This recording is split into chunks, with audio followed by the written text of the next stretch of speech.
一个娘们儿还想打好铁？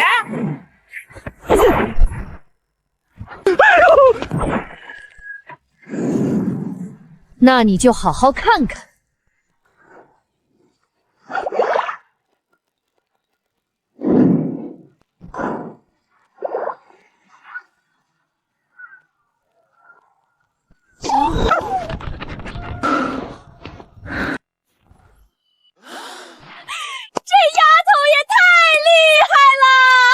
孙记铁房，件件真品，不好使拿回来换。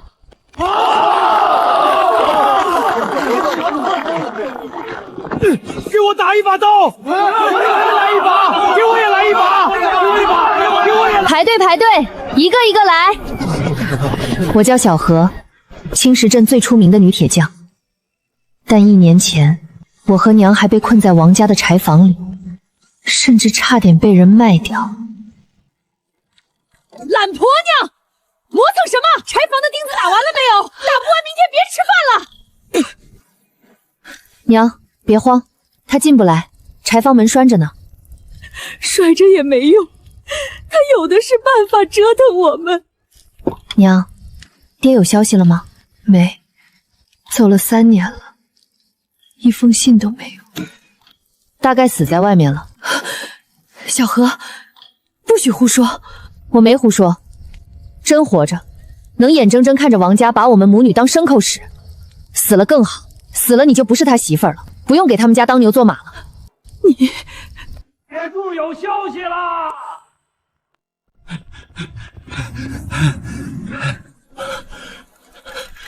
听说是没了。你说什么？我的儿啊，你死了，谁给我养老啊？铁柱，铁柱！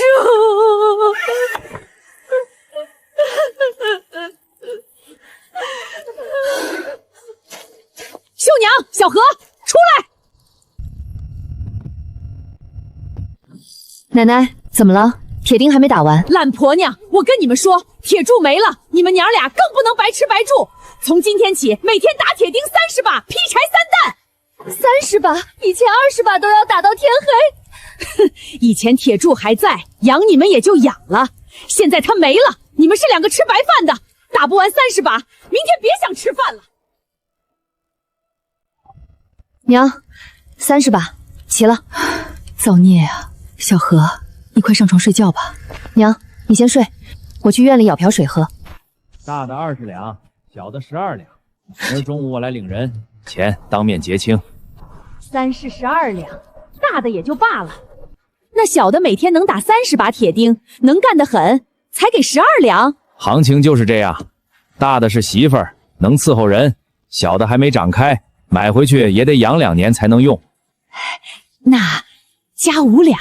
加不了，行就行，不行我这就走，还赶下一家呢。行行行，32两就32两，明天中午来领人。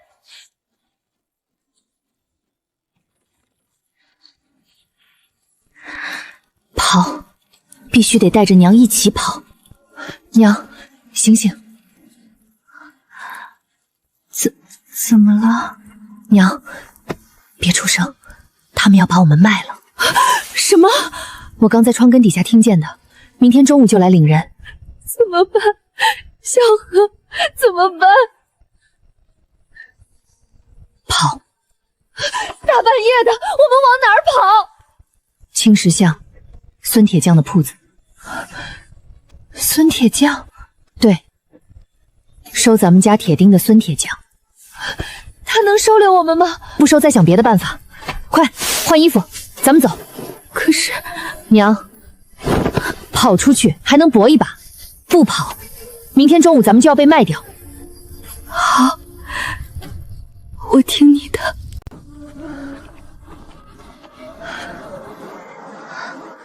到了。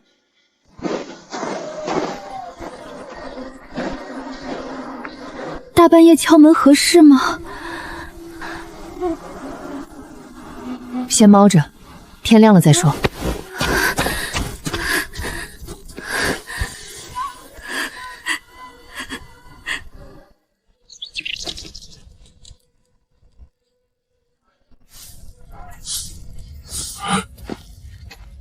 是王家丫头。孙大伯，这是娘，你们怎么在这儿？孙大哥，给您添麻烦了。先进来，外头冷，有话进去说。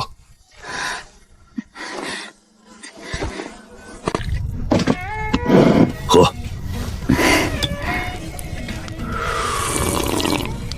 说吧，出什么事了？王家要把我们卖了，人牙子昨晚半夜来谈的，我娘20两，我12两，今天中午来领人。卖给人牙子？我亲耳听见的，王家婆婆跟那人谈价钱，一句一句说得清清楚楚。王老头呢？他也同意？他不吭声就是同意了。王铁柱死了3年，王家一直拿我们当牲口使，现在觉得养不起了，干脆卖了。所以你们跑出来了？半夜从柴房后墙钻出来的。孙大伯，我想跟薛宁学打铁。学打铁？我不是来讨饭的。您收我的铁钉收了这么久，您知道我打的钉子什么质量？铁钉我能打好，铁器我也能学。丫头，铁钉和业器不是……我知道不是一回事，但底子是一样的。我缺的只是有人教。您让我试试，随便给我一块铁料，我打给您看。打得不行，我二话不说就走。我不是来哀求施舍的，我是要证明我能行。孙大哥，我不会打铁，但我能洗衣做饭、劈柴挑水、打扫铺子。只要您肯收留我们，我什么都干，不吃白饭的。我也不吃白饭，您教我手艺，我给您干活，学徒不要工钱，关口饭就行。过来，拉风扇。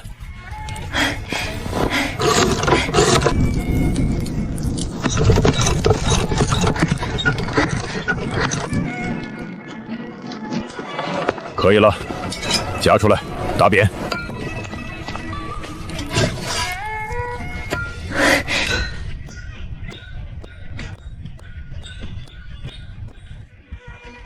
停。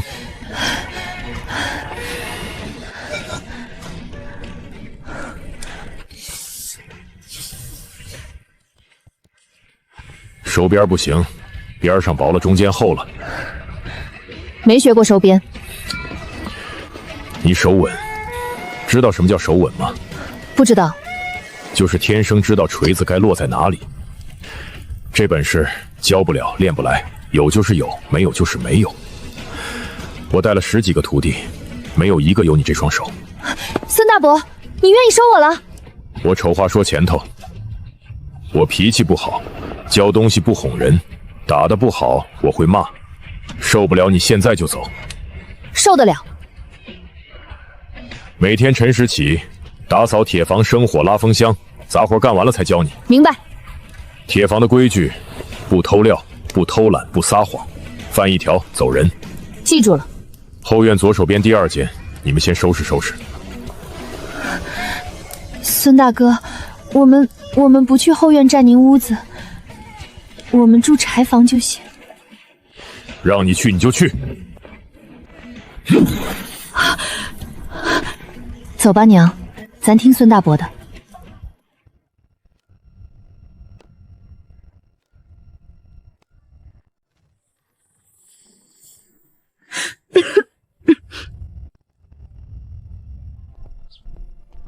娘，你搬外头那些小件，重的我来。你别逞能，我力气大。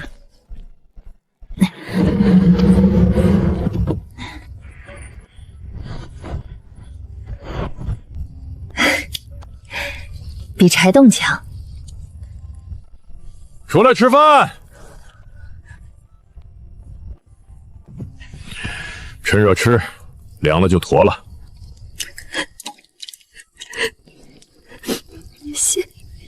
谢谢孙大哥。有什么好谢的？就1碗面。再来1碗吗？能吗？锅里还有，自己盛。娘，再吃点儿。够了，留给孙大哥。我吃过了，你们吃，吃饱了才有力气干活。吃完了就去铁房生火，下午教你认铁料。过来，看看这些有什么不一样？颜色不一样，这块深，那块浅。还有呢？大小不一样。废话，用手。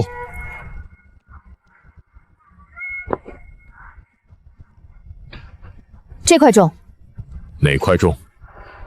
左边这块，同样大小，比右边的沉。说明什么？密度不一样。对，密的硬，松的软，这种叫生铁，硬脆，能打刃、菜刀、镰刀、犁口都用这个，但不能打弯的东西，一弯就断。这种叫熟铁，软韧，不容易断，但也不够硬。打钉子、打铁环、打农具把手用这个。那我以前打的顶钉，熟铁，你打的钉子用的全是熟铁，所以你觉得铁好打，那是因为软。换成生铁，你那点力道，3锤下去手都震麻了。这个呢，点你。中间的这叫钢，生铁、熟铁掺在一起反复锻打，打出来就是钢，又硬又韧，不崩不折。好刀、好剪子、好犁都得用钢。那为什么不全用钢？费工，一块钢料得折叠锻打10几遍才成。铁料贵，碳贵，功夫贵。打一把钢刀的时间够打10把铁钉的。哦，这块呢？废铁，烧过头了，打废了，留着回炉重炼。以后你也会打废，不怕废，怕的是不知道为什么废。为什么会废？火候过了，锤偏了，操水慢了，等你自己废上几块就知道了。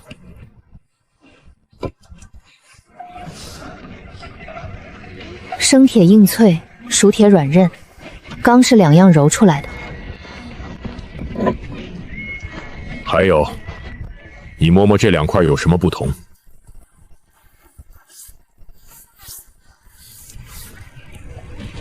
这块细，那块糙。细的锻打过了，糙的是生料，没处理过。打铁之前第一步认料，拿到手里先掂，再看，再摸，3下就得判断出这是什么铁，能打什么东西，该用多大火。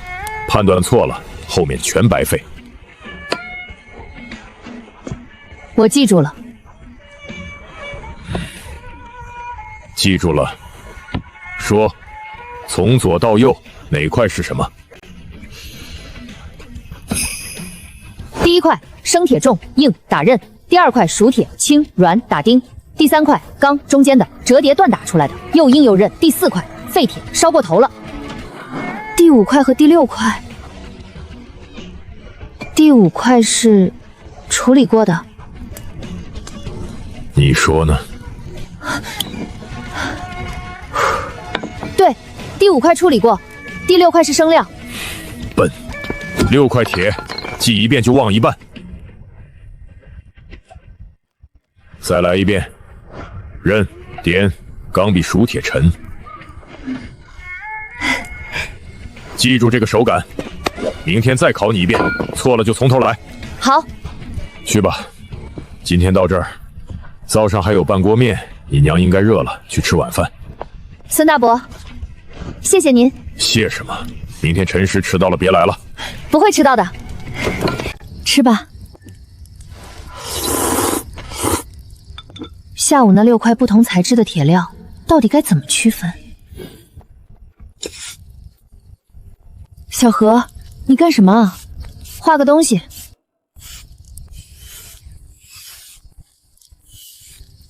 这是什么？铁料分类，孙大伯今天教的，6种铁，我怕忘。小何，你真要学打铁？学，不学咱们靠什么活？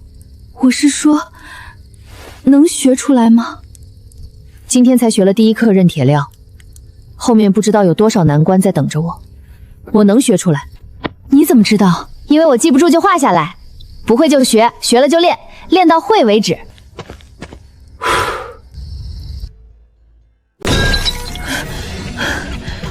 又废了，这已经是今天第3块了。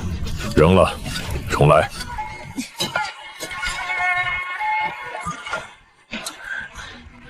孙大伯，再给我一块料。架子上自己拿。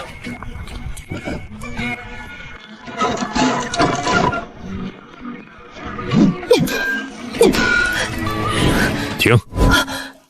你肩膀什么？耸着呢，放下来。中间没吃到力，空了。我明明每一锤都砸在中间了。砸在中间不等于力到了中间，你的力气全卸在肩上了，传不到锤头。到铁面上的时候，只剩3分力了。明天再来。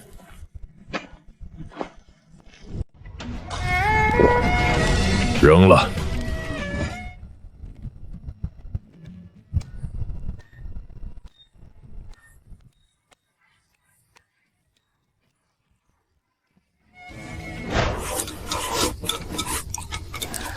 孙大哥，那些铁料废了的还能用吗？回炉重炼，废炭。娘，我知道，我会尽快学会的。我不是催你，我知道。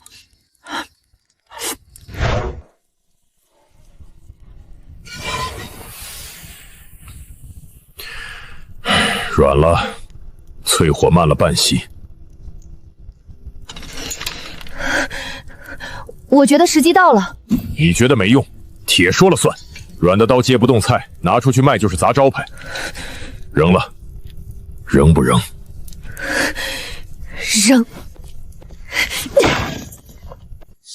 明天继续。锤子砸下去，不是铁片裂开，就是薄厚不均。整整3天，我竟然白白浪费了6块好料。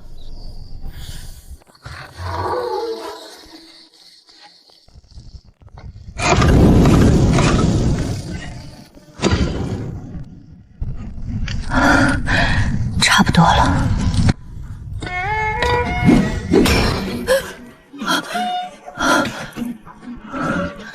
我得轻一点，别被发现了。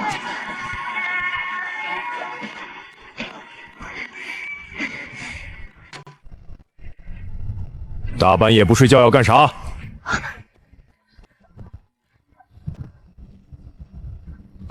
孙大伯，我就是想多练练，白天老打废，我想晚上再多打打。晚上练能不废了？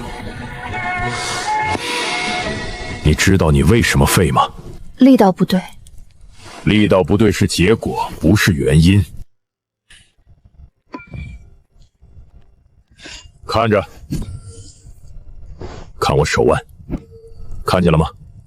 看见了，但我不明白，你好像没怎么用力。不是抡，是送。力气从这儿起，经过手肘到手腕，最后到锤头，是顺着走下去的，不是硬砸下去的。送。你试试。别想着砸，想着把锤头送到铁面上去，让它自己落。你只是带着它走了一程。感觉确实不一样了，手心没有那么火辣辣的阵痛感了。对了，就是这个感觉。再来，肩膀别耸，手肘放松，别夹着。知道了。知道了，是送的，不是砸的。行了，今天到这儿，明天白天再练，晚上给我老老实实睡觉，再偷偷跑出来。不会了。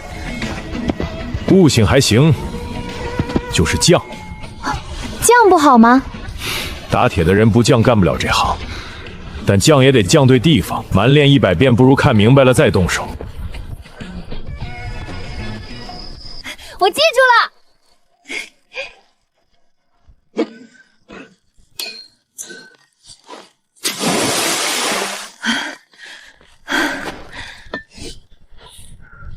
左边厚了。我知道，收边还是不太会。勉强能用。笑什么？勉强可用的意思是还不够好，离合格差得远呢。我知道，但比前3天的强。哼，费了6块料才换来1块勉强可用，亏不亏？不亏，我学会了。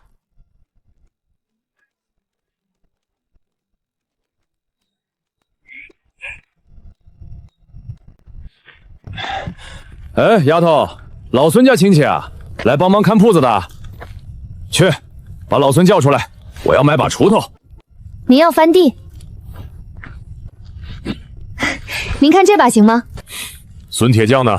一个丫头辫子懂什么铁器？老赵，找我。孙师傅，春耕等着用锄头呢，你这亲戚丫头非要给我瞎拿。老赵，这不是亲戚，这是我徒弟小何。以后你来买东西，找他一样。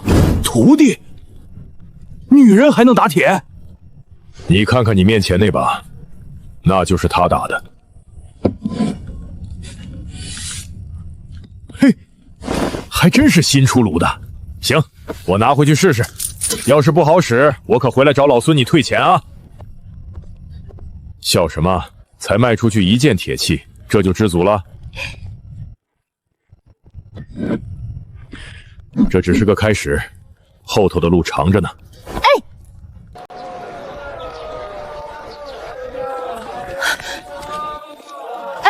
客官，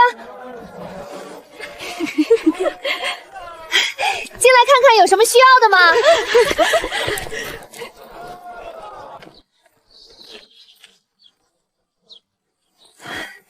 小何，张嫂，怎么了？小何，刘婆子在巷子那头说你呢，说我什么？说女人打铁晦气，打出来的怒剧用了要倒霉。阿佳，我跟你们说，女人打铁，天打雷劈，老祖宗的规矩不是白定的。那丫头不知道哪儿来的野路子，孙铁鞘也是老糊涂了，收个女的当徒弟，也不怕折寿。谁信这个？唉，信的人不多，但架不住他嗓门大。东头那几户今天本来要来买镰刀的，走到半路又回去了。哎，你别往心里去，那婆子的嘴你又不是不知道。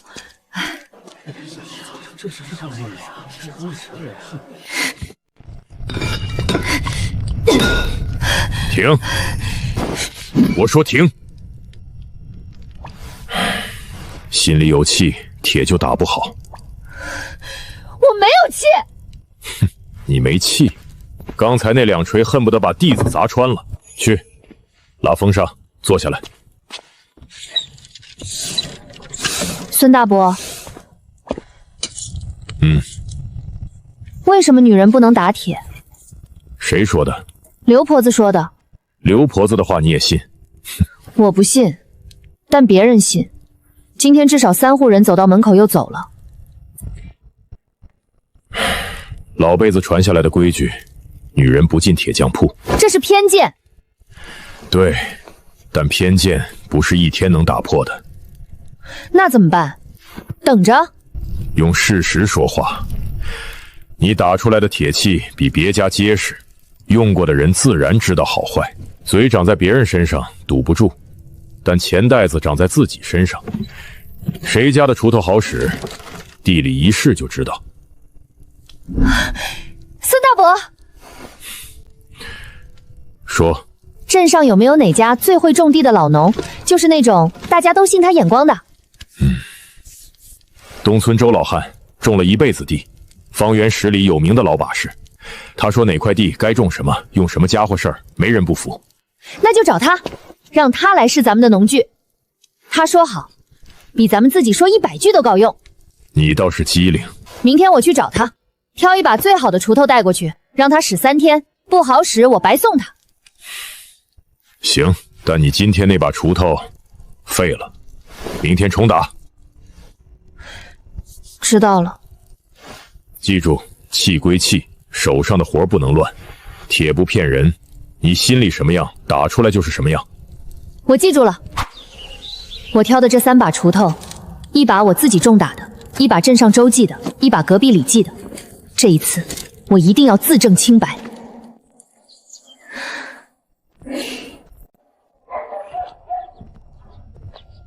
周大爷在吗？谁呀？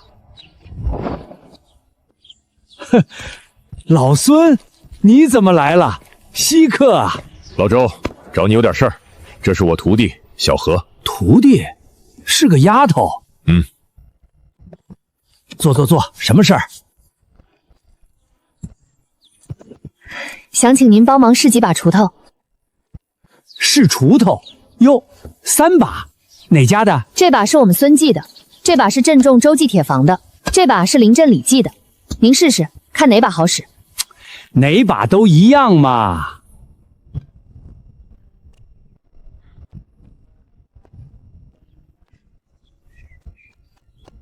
听什么了？真不一样，这把声轻，钢口紧，那2把闷了点儿。这把是我们孙记的，我们的锄头是不是比他们的好？光听不算，得下地试。走，正好我后头那块地要翻，硬地，最费锄头的那种。就这块，先用哪把？随您。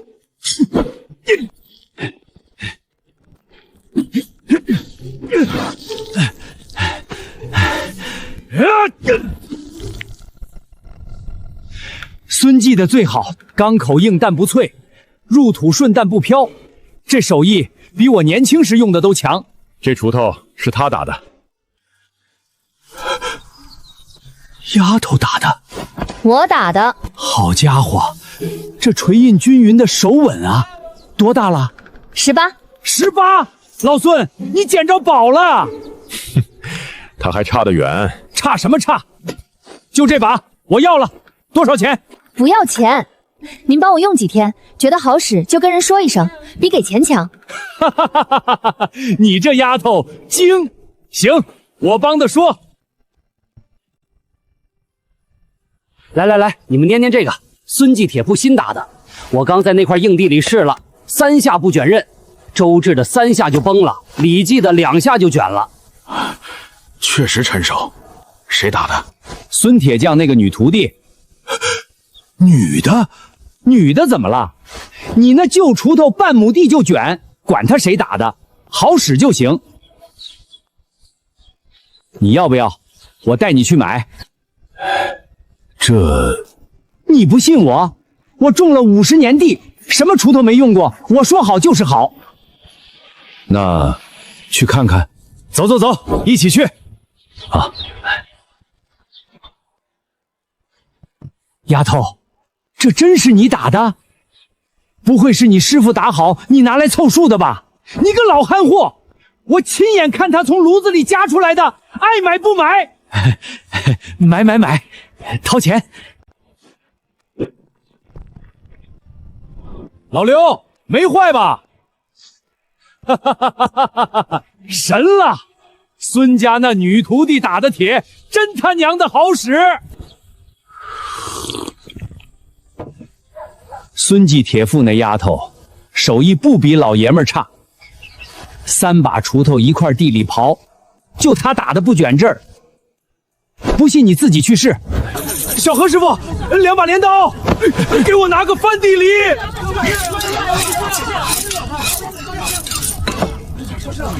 大家别急，排好队，都有。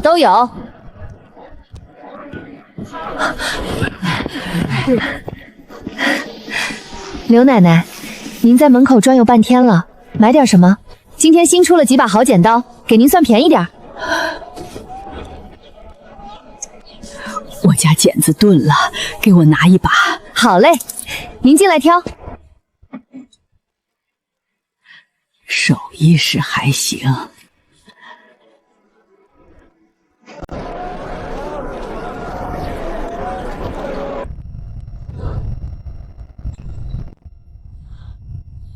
柳秀娘，你可让我好找啊！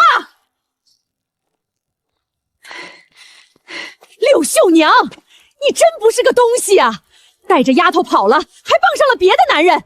你是我王家的媳妇儿，那丫头是我王家的孙女儿，你们都给我回去！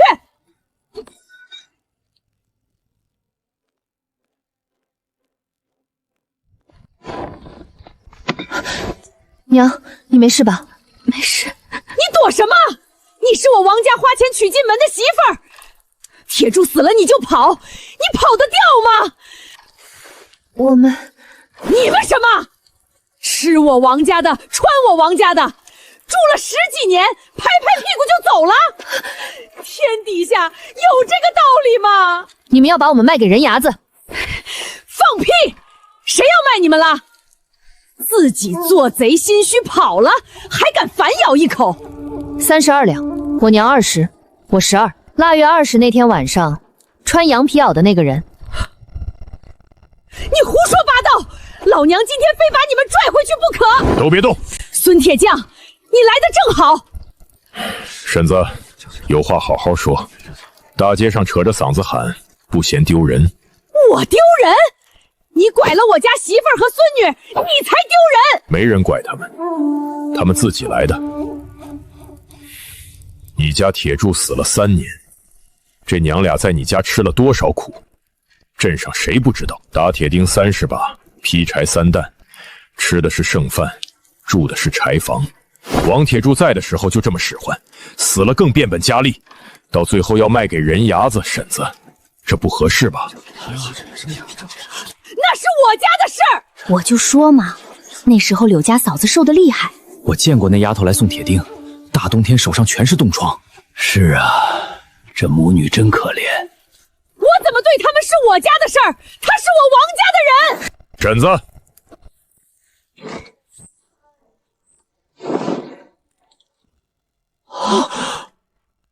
，30两，这是我大半辈子的积蓄。你们王家没儿子了，往后日子也不好过，我理解。这30两算我替这娘俩还你们王家的养育之恩。但从今天起，断亲，他们跟王家再无关系。老婆子，30两。你闭嘴！断就断，反正留着也没用。慢着，口说无凭，断亲得有文书。小何，王家与柳秀娘、王小荷自今日起断绝关系，双方再无瓜葛。王家收秦30两做养育补偿，此后各走各路，互不相干。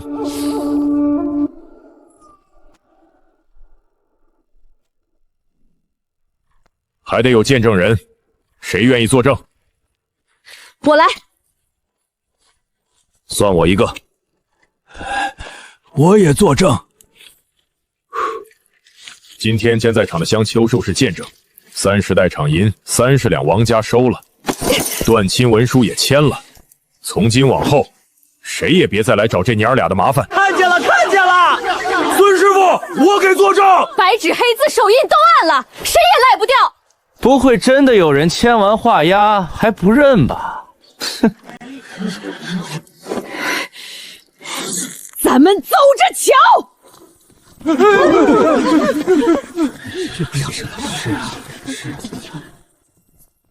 娘，没事了。小何，我们不用再回王家了。这里才是我们的家。孙大伯，30两。别提钱，那把菜刀还在炉里，再不拿出来就过火了。30两，他打一辈子铁才攒下的棺材本，全换了我们娘俩的自由身，这笔账还不清。怎么不吃？白天抡锤伤着手了？爹，你叫我什么？您花30两给我们断亲，我没法还您，但我能给您养老。从今天起，您就是我干爹。谁要你养老？我有手有脚，快起来！孙大哥，小何说的对，这恩情还不清，往后您就是他亲爹，是我亲大哥，这个家咱们一起撑。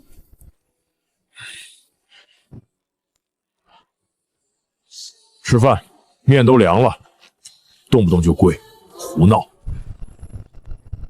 干爹，火色到了，下锤。干爹，给您搭条毛巾擦擦汗。孙大伯，那块熟铁放哪儿了？改回去了。没有，口误，纯属口误。干爹，在水缸后面。干爹，吃饭啦！今天烙了饼。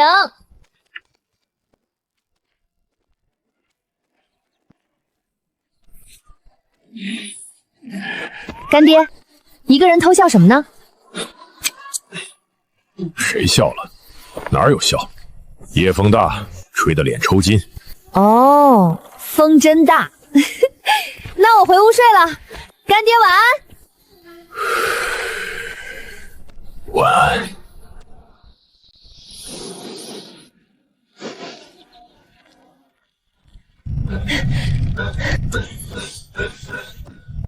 小何师傅，啥时候能修好啊？地里那几亩麦子熟透了，再不收，下雨就全烂地里了。快了，再等半炷香。多吃点儿。最近抢收，10里8乡坏的母具都往咱们这儿送，下午有的熬。干爹，今天来修农具的那几个人，有2个没给钱。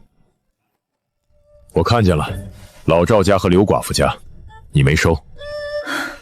他们掏不出来。老赵家那锄头断了柄，他翻遍兜就掏出3文钱。刘寡妇的镰刀崩了半边口，他连3文都没有，站在门口磨蹭了半天才开口。所以我不收了。农忙这阵子，穷苦农户修蒙郡，我不收钱。小何，娘，你听我说完。修一把锄头，铁料加炭火加功夫，成本顶多10文，一天修5把，50文。农忙1个月1两半银子，咱们贴得起。1两半不少了，但那些人农具坏了就没法干活，没法干活就没饭吃，耽误一天收拾就少一天。咱们贴一点铁料，他们能多收几百斤麦子，算下来值。你做得对，铁匠不只是打铁的，也是帮人的。那我去写个牌子，吃完饭再去。面条凉了也能吃。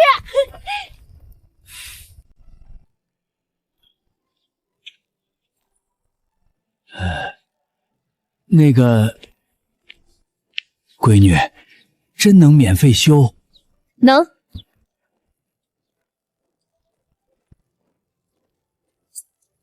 柄断了，刃也豁了，我给您换根新柄，刃口重新修一下。您坐着等会儿。这怎么好意思？有什么不好意思的？赵爷爷，您家麦子收了多少了？收了一半，老伴儿走得早，我一个人守着这2亩薄田。昨天锄头断了，今天本来想凑合着用。断了还凑合，伤了手怎么办？舍不得花钱修。好了，您试试手感。比以前还好使。闺女，钱我没有，这几个鸡蛋你收着。赵爷爷，不用。你收着吧。真不用，您留着补身子。农具修好了，您安心收麦就行。闺女，好人呐！快回去吧，赵爷爷，趁天没黑再收一茬。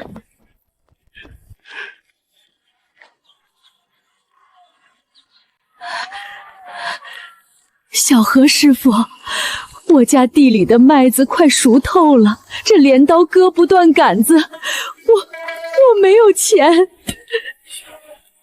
不收钱，您稍等。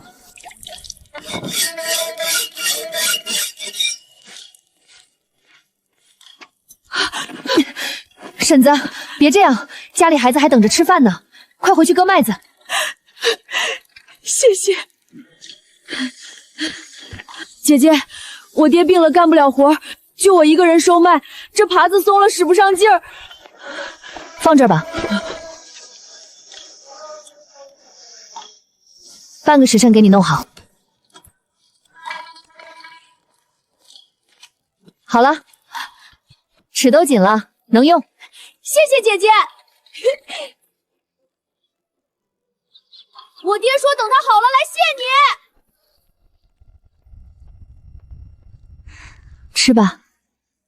今天修了多少把？9把，明天可能更多。听说北边几个村子也知道了，你别累坏了。没事儿，就这1个月，忙完了就好了。有个事儿我跟你说。什么？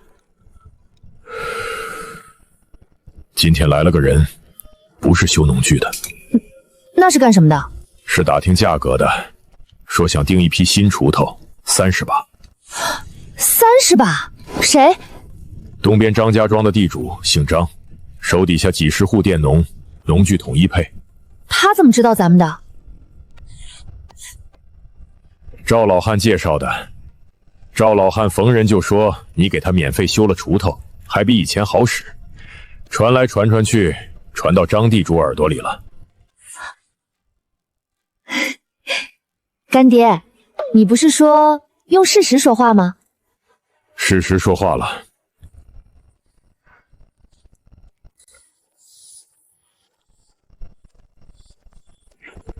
孙师傅又卷了。多久卷的？3天，年年卷，年年修，这犁就不能打结实点儿？老法子就是这样，犁刃薄才能切土，薄了就容易卷。那就没辙了。我给你修，修完还能用一阵子，但下回碰上硬地，还得卷。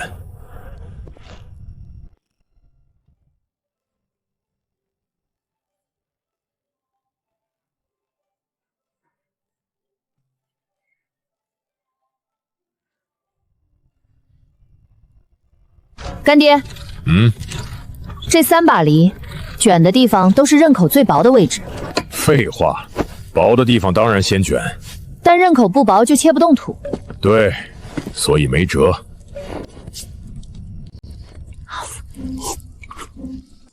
干爹，吃饭呢，什么事儿？我想到一个法子。什么法子？犁刃卷刃的问题。您说犁刃薄了切土，但薄了就卷，那能不能做成2层？外面一层用硬的生铁，硬但脆；里面一层用韧的熟铁，软但不断。硬的在外面切土，韧的在里面撑着。就算外面的硬铁受力了，里面的韧铁能兜住它，不让它卷。道理说得通，但2层铁怎么合到一起？生铁和熟铁的锤法不一样，2种铁放在一起锤，生铁要重锤，熟铁要轻锤。你打得出来？我试试。哼，试试？你知道要费多少料？废了就废了，要是试出来了呢？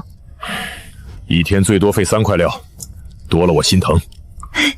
够了，明天就开始。先把今天那3把犁修了再说。修完了。什么时候修的？您磨刀的时候。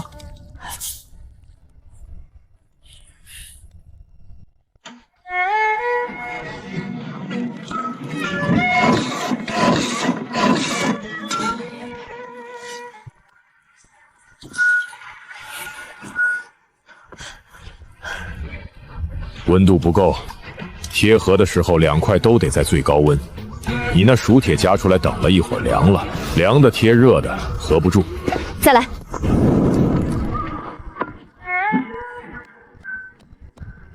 停。外层太脆，生铁要轻锤慢打，不能急。火色再等等，你刚才出炉的时候还差一点点，差那一点点就是碎和不碎的区别。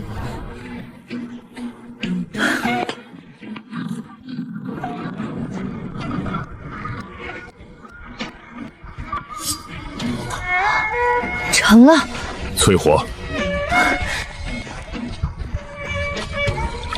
软了。入水太慢，外层的生铁退火了。外层要极冷，内层要慢了，那怎么淬？刃口斜着入水，动作要快。干爹，我还记得感觉，让我再试一次。不行，3块了，今天的废料到数了。就差一点了。差多了。打铁大忌就是心浮气躁，收工，明天再说。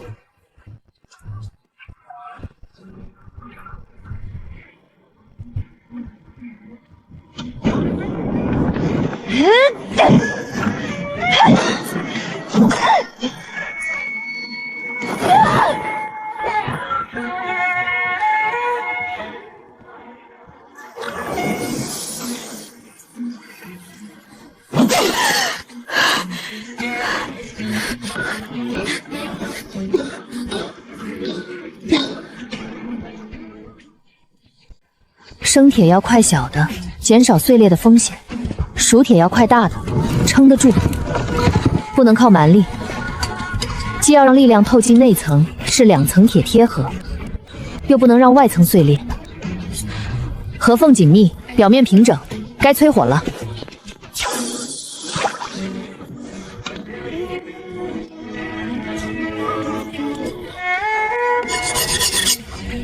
成了。要找人去硬地试试。干爹，我想请周老汉来试试。行，上回他帮了咱们大忙，这回还得请他。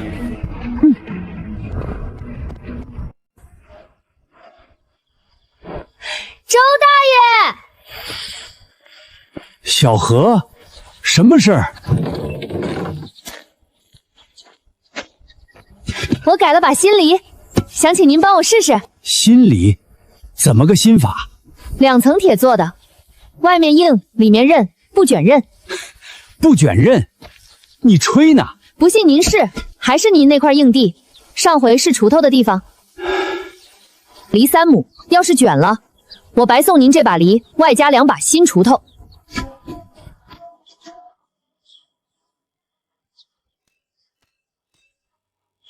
好家伙，这声音比一般的梨响亮，到底行不行？试了才知道。请。哈哈哈哈哈哈！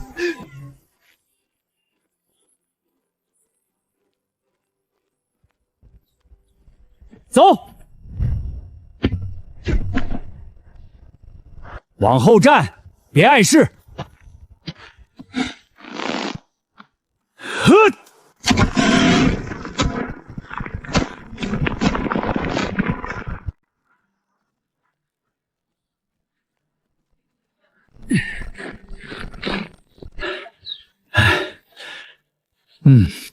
入土顺，比我那旧梨省劲儿不少。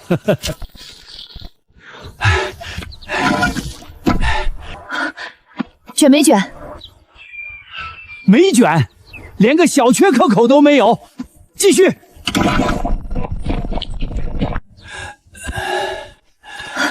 周大爷，怎么样？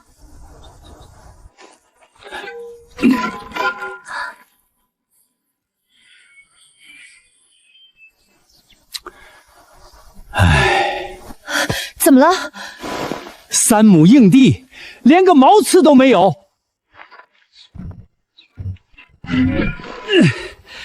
丫头，这梨比别家的强3倍都不止。哈哈哈哈！真的？我种了50年地，用过几十把梨，从来没有一把梨3亩硬地不卷劝阵的。你这是怎么打的？2层铁，外面硬的切土，里面韧的撑着。2层铁，怪不倒，又硬又不脆，好东西。周大爷，梨得还我呀！走，跟我去老刘家，他前天还跟我抱怨梨卷了，让他看看。老刘头，快出来！你看看这梨，3亩硬地，不卷吃。我亲自试的。真的假的？这梨面怎么跟一般的不一样？2层铁做的，外面硬里面韧，人家小何自己琢磨出来的。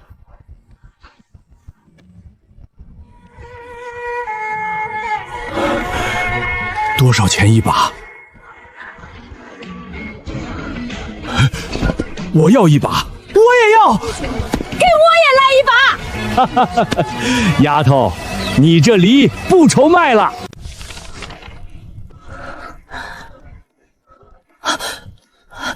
干爹。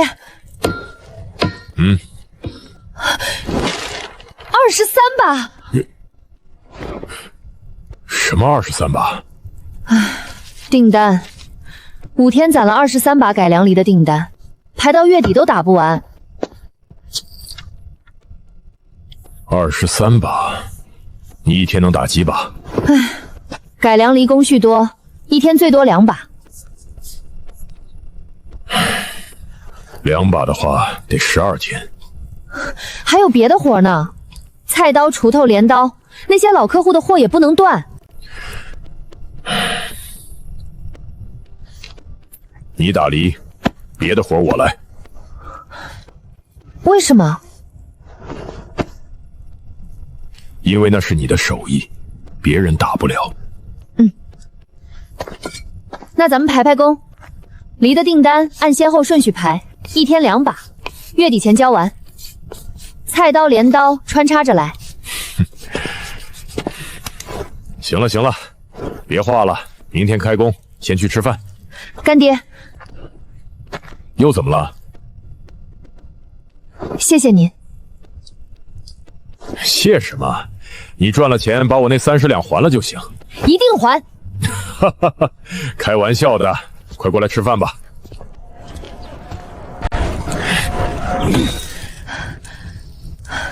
订单排到了月底，铁房比以前忙了3倍。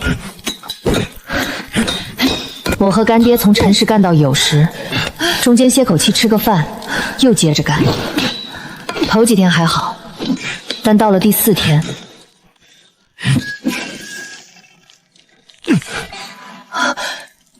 干爹，没事儿，歇会儿就好。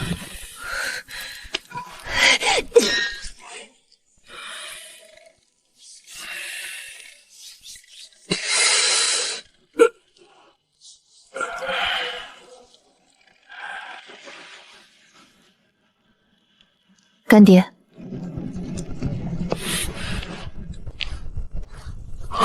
干嘛？你的手多久了？什么都多久了？上个月还能举20下，现在6下就不行了。老毛病，不碍事。不碍事。今天第8下的时候，锤子差点飞出去，砸到人怎么办？砸到你自己怎么办？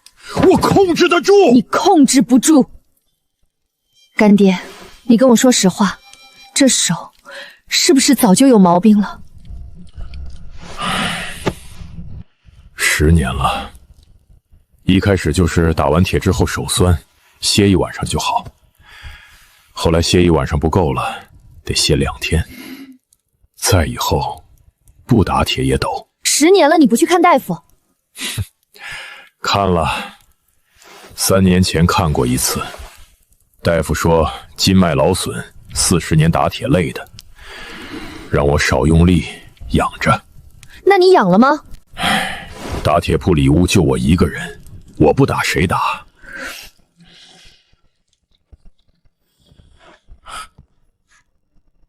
从明天起，重活我来，您别再硬撑了。那订单我多打1个时辰，晚上加工，能赶得上。你一个人打不过来。订单推了还能再接，干爹，手废了就什么都没了。小何，去哪儿？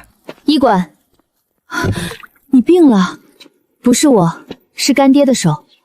刘大夫，打了40年铁，手臂发抖，举不稳锤，有法子治吗？40年劳损，根治不可能了，只能缓解。红花活络油，每天晚上收工，倒在掌心搓热，顺着他手臂的筋脉走，从肩到肘到腕，一寸一寸硬推。要推多久？1天1刻钟，力道得透进去，会很疼，但1天都不能断，这样坚持1个月。拿3瓶。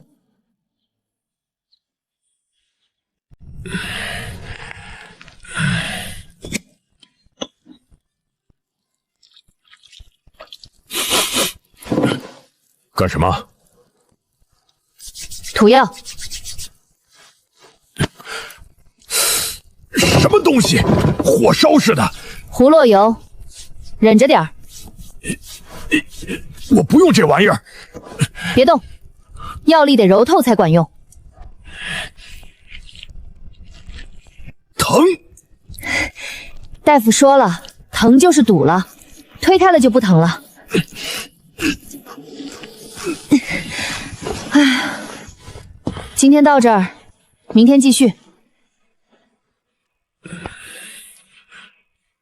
怎么样？好像松了点儿。那就对了，以后每天晚上揉1刻钟，1天不能断。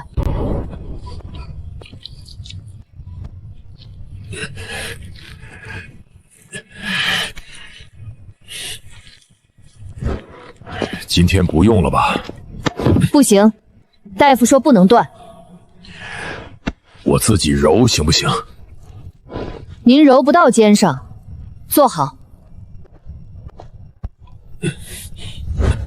5天之后，他不闲了，我一走过去，就把胳膊往我这边一伸，不说话，但意思很明显。举锤试试。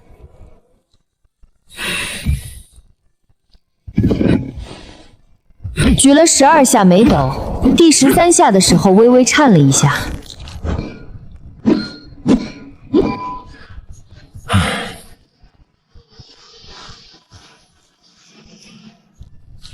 快了，再坚持半个月。药酒还有吗？还有1瓶半，用完了我再去买。花了多少钱了？啊，干爹，您别老问钱。问问怎么了？3瓶90文，再买3瓶还是90文，180文换您1只手，您说值不值？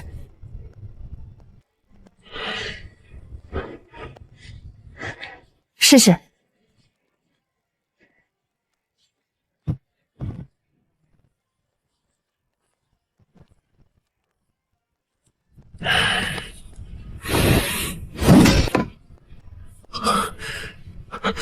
还要继续吗？继续，大夫说了不能断，好了也得维持，每天揉，往后都这样。往后都？往后都，反正我每天晚上也没别的事。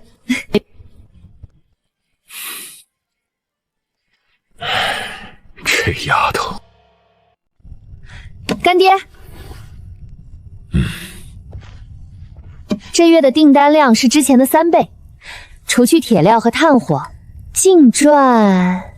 我看见了，够了。什么够了？扩建的钱，添2座炉子，换个大点的铁针，再招2个学徒。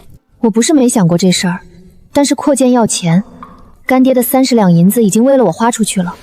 干爹，您说真的？真的。干爹老了，你是有大本事的人，最近订单量这么大，光咱俩也干不完啊。那炉子用什么砖？铁店要多大的？学徒去哪儿找？急什么？一样一样来。明天先去看砖，巷尾老刘家拆了间柴房，有现成的耐火砖，便宜。铁蛋呢？镇上收旧铁的赵老汉那儿有1块，我看了好几年了，一直没舍得买。学徒呢？不急，先把炉子搭起来。学徒的事慢慢挑，不能将就。打铁这行，心不正的人不能要。干爹，干嘛？明天我跟您一块儿去看砖。知道了，睡觉去吧。这块行，声音脆；这块不行，闷了，里头有裂。丫头，你这耳朵比我还灵。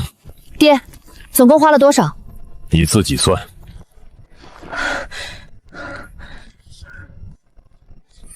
3两6钱。还在预算里。风道再往左偏半寸，对，就这个角度。炉篦子抬高1指，不然灰渣堵了底下，火就不匀。炉膛内壁要糊3层泥，不能少。爹，风道为什么要朝这个方向？炉子好坏关键在通风，风道顺畅，火烧得旺，烧得匀；风道堵了，火就一边旺一边弱，打出来的铁受热不均。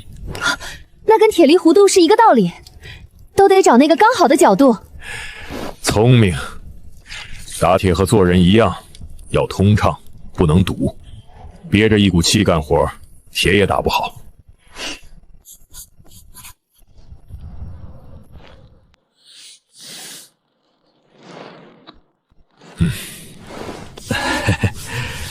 知道糊弄不了你这个老铁匠。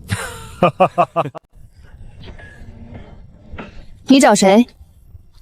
我来找孙师傅，我叫李二牛，是东村李老三家的，赵老汉介绍我来的，说这儿招学徒。叫什么？李二牛，大家都叫我小李。干过啥活？啥都干过，就是没打过铁，但我力气大，能吃苦。力气大没用，打铁靠的是手稳心细。你伸手让我看看。留下吧，先从拉风嘎搬铁料做起，管吃管住，学费不收，但规矩得守。我说什么你听什么，不许偷懒，不许耍滑，不许碰酒。3个月后看你表现，再决定教不教你上手。我听话，我一定好好干。叫师傅。师傅，去，先拉100下，让我看看你的匀劲儿。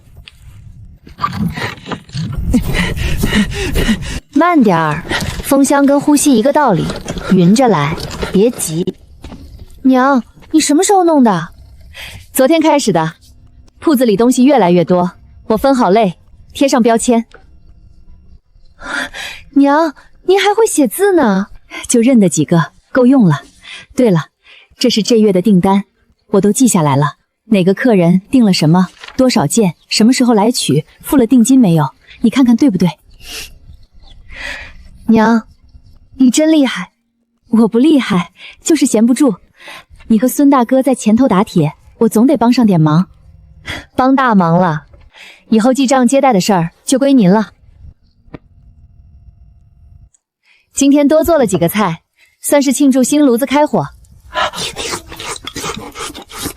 慢点吃，没人跟你抢。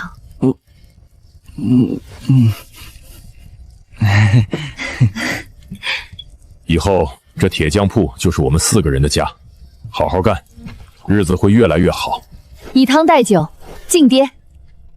小何，你那个品鉴日什么时候办？您想办了？时候差不多了。干爹的手好了1个多月了，一直没当众打过铁。他是想让街坊们看看，孙铁匠还在，手艺还在。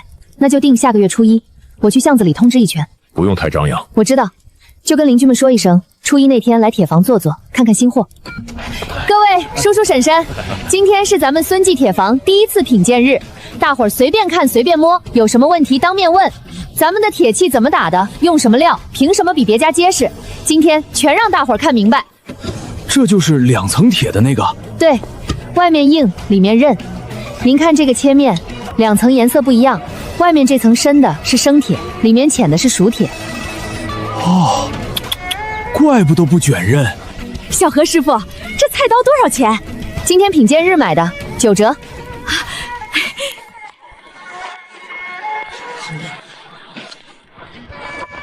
干爹要打一把菜刀，大伙儿看看老铁匠的手艺。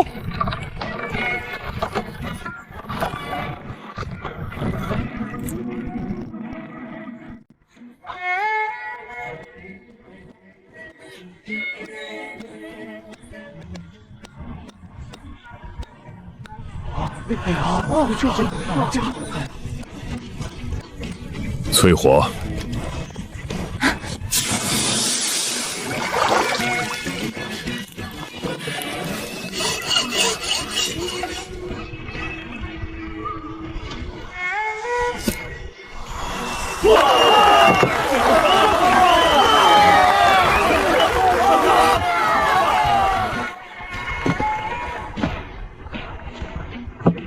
干爹，往后这就是咱们的招牌了。干爹，您是最好的铁匠。干爹教出来的徒弟也差不了。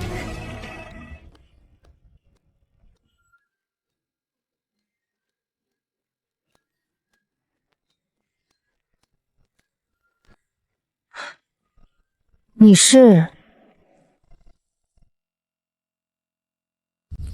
秀娘。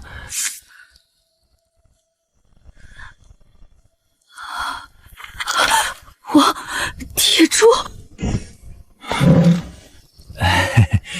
秀娘，是我。这些年在外头吃了不少苦，如今攒了点钱，回来看看你们。你来干什么？来认亲啊！我是你爹，爹回来了，咱们一家人团聚。这位就是孙师傅吧？多谢你照顾我家秀娘和小何，如今我回来了，他们就不用麻烦你了。够了。王铁柱，你说你没死，我这不是没事儿了吗？3年前你说出去做工，一走3年，一封信都没有。我在外头身不由己。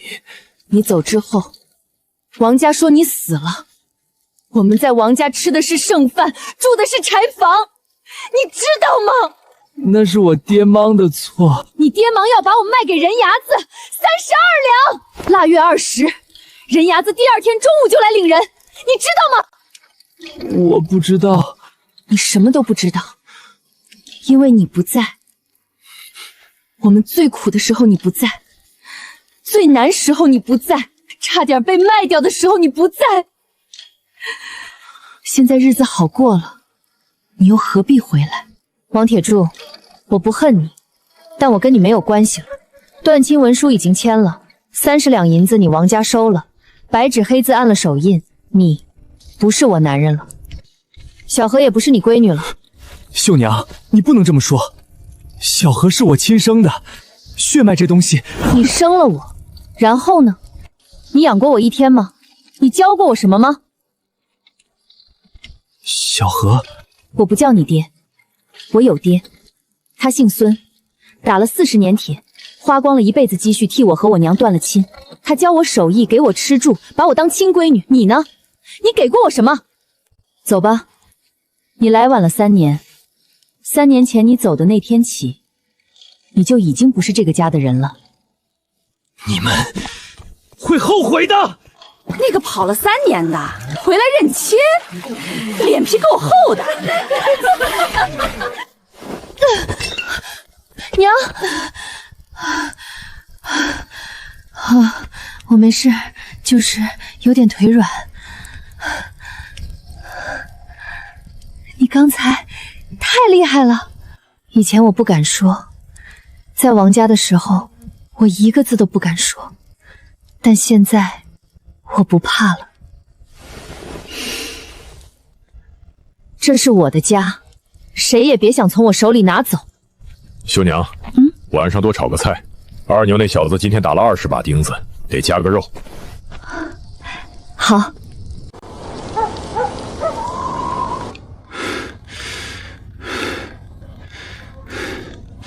掌柜的，今天一单生意都没有。我又不瞎！再这样下去，这个月的工钱……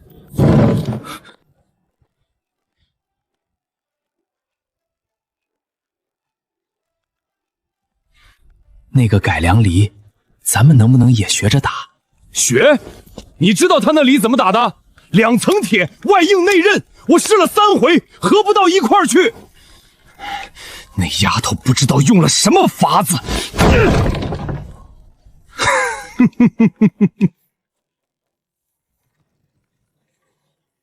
周东家，好久不见。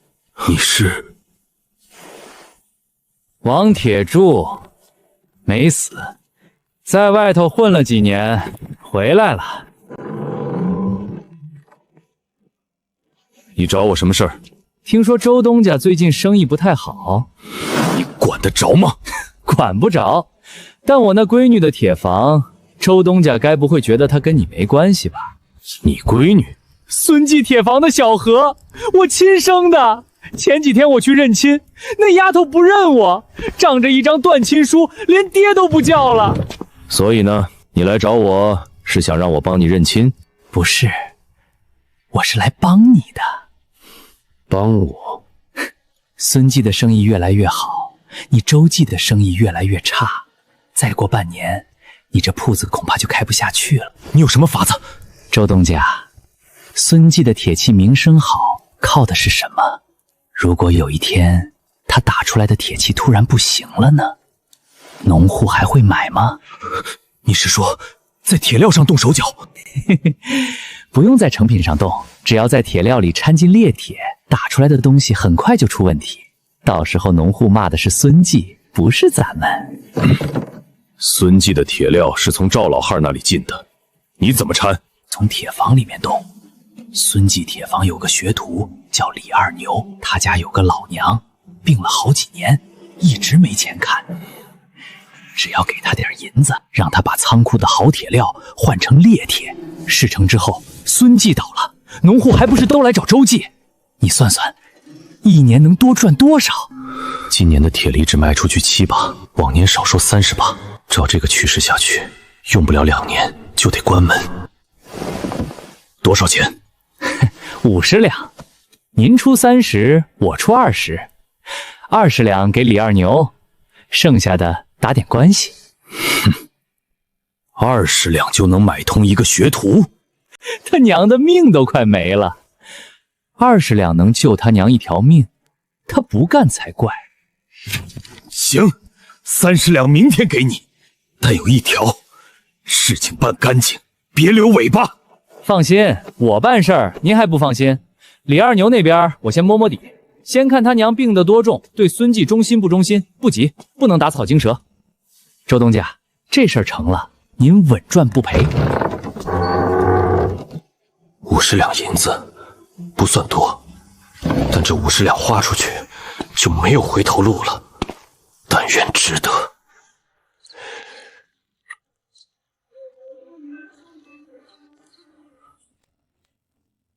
来啦，别紧张，咱俩聊聊天儿。你找我什么事？听说你娘病了，几年了？看大夫了没？看了，没钱抓药，大夫说再不治就……抓药要多少钱？20两。20两，你娘的命！你要我干什么？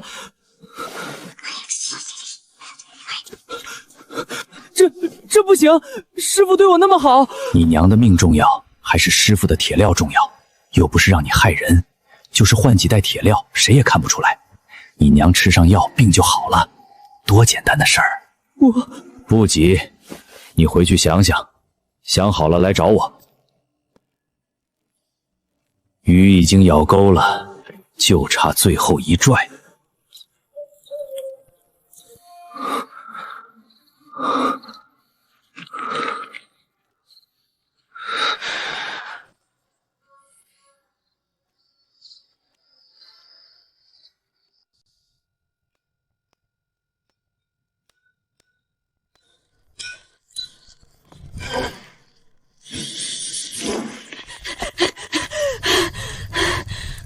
小何师傅，怎么了，狗子？跑这么急？周爷爷让我来传话，上个月买的那把新铁梨用了不到2亩地，断了，差点削着他的腿。断了？那块地虽硬，但我加了5分厚的铁箍，怎么会断？没听错，是新打的那把。错不了，周爷爷气得在田埂上骂娘呢。行，我晚点过去看看。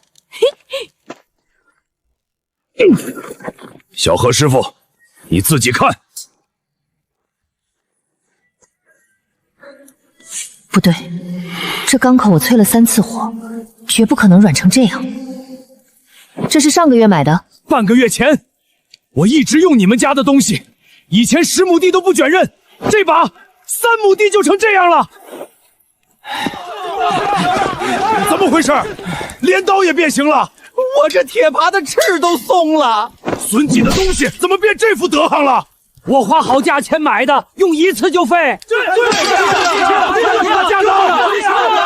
是不是出了名就开始糊弄人了？别是背着我们偷工减料了吧？生意太好了，就容易糊弄。1、2件出问题是火候，7、8件同时出事，绝对有问题。太软了，好钢的硬度绝不会一错就掉渣。我和干爹用的是赵老汉供的好钢，断口应该是银灰色的，但眼前这个断口颜色发暗，内有杂质，这不是我们的料。爹，您来看看。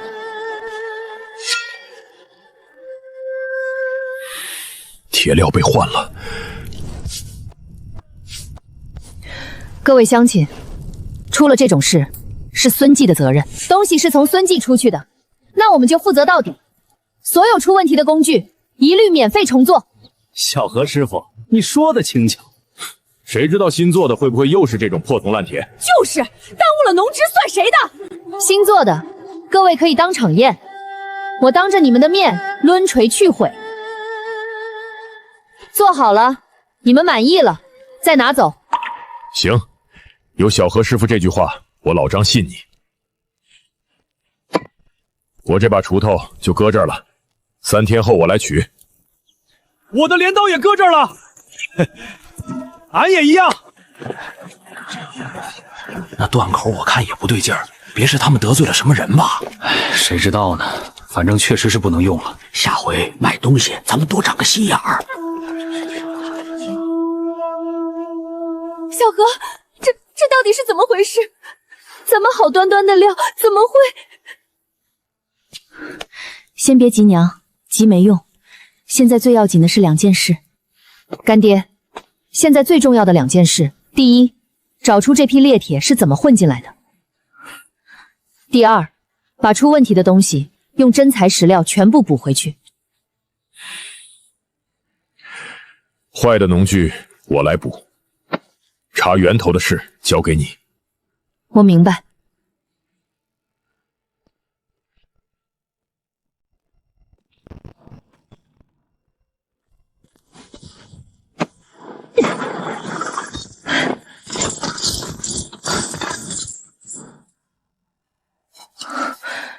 触感不对，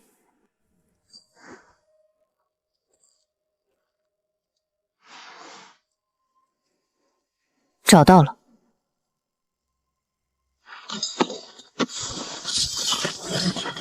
每袋只掺了3、4根，掺的量少且分散，所以我和丹爹才没有察觉。赵老汉供了20年的货，绝不可能卖这种下等灰铁。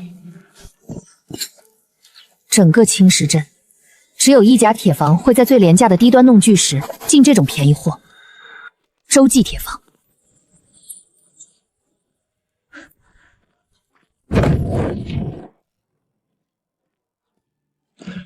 丫头，巷子里闹哄哄的，这是出啥事儿了？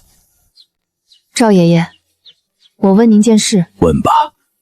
有人在我们的好铁料底下掺了裂铁。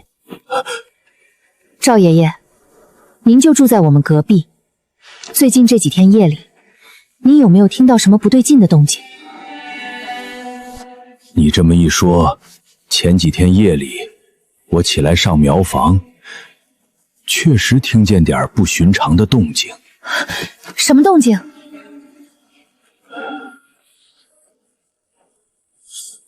我听见有骡车走过的声音，是从巷口那头推过来的。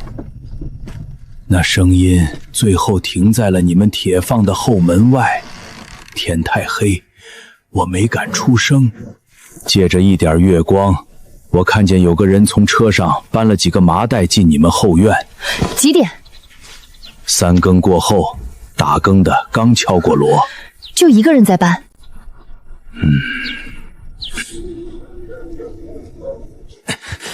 搬东西的是一个人，但骡车旁边还站着个人。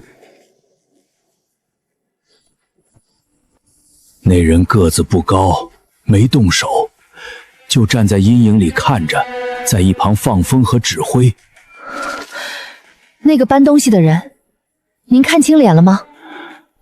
太暗了，脸看不清。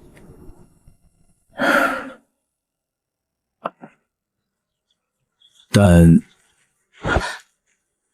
我瞅见他的装束像是铁坊里干活的。内部人。谢谢赵爷爷。丫头，是不是出什么事了？没事儿，爷爷，下次有空再来看您。铁夫那边还有事，我就先回去了。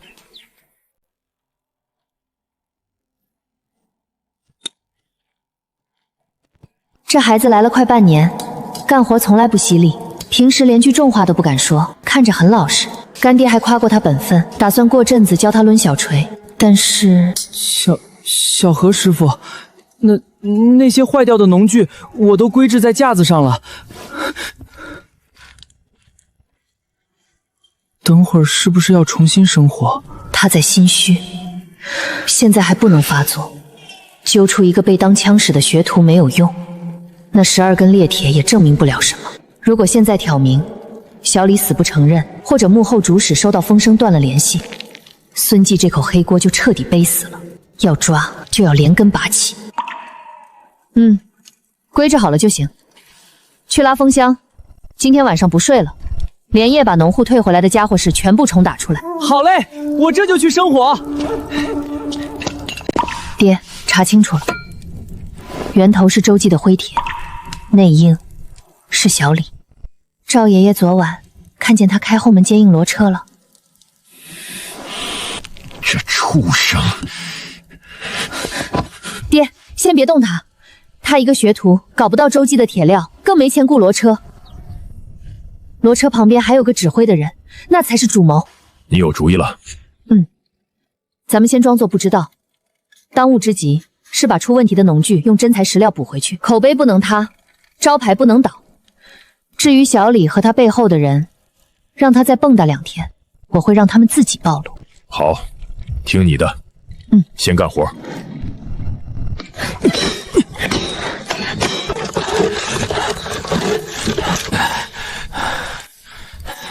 拉吧，你欠孙继的，这几下风丧可还不清。从今天起，没有这个硬硬的，就不是孙继的东西。秀娘，小何。哎呀，这铁房是怎么了？秀娘，我听说你们打的东西一用就断，镇上人都快把孙继的招牌骂臭了，生意不好做啊。秀娘，我早就说过，你一个女人带着孩子，抛头露面打什么铁？现在出了这么大的纰漏，赔都赔不起吧？你来干什么？我这不是担心你们吗？这铁房眼看就要垮了，哼！你们跟着那老铁匠能有什么好下场？听我的，跟我走，我在外头挣了钱，以后我养你们。把手拿开！闺女，你怎么和爹说话的？爹是好心，现在全镇都在看你们笑话，除了我，谁还会来管你们的死活？各位乡亲评评理，这铁房出了事，眼看要关门了。我这个做亲爹的，好心好意来接他们娘俩回家过安稳日子，这丫头还不领情，演得真像。铁房出了事，是不是你干的？你胡说什么？你铁房东西打得烂，关我什么事儿？东西打得烂？各位乡亲看清楚，孙继从来没有偷工减料，是有人趁夜里偷偷进了我们仓库，把这些裂铁混在好料底下，打出来的东西当然会出问题。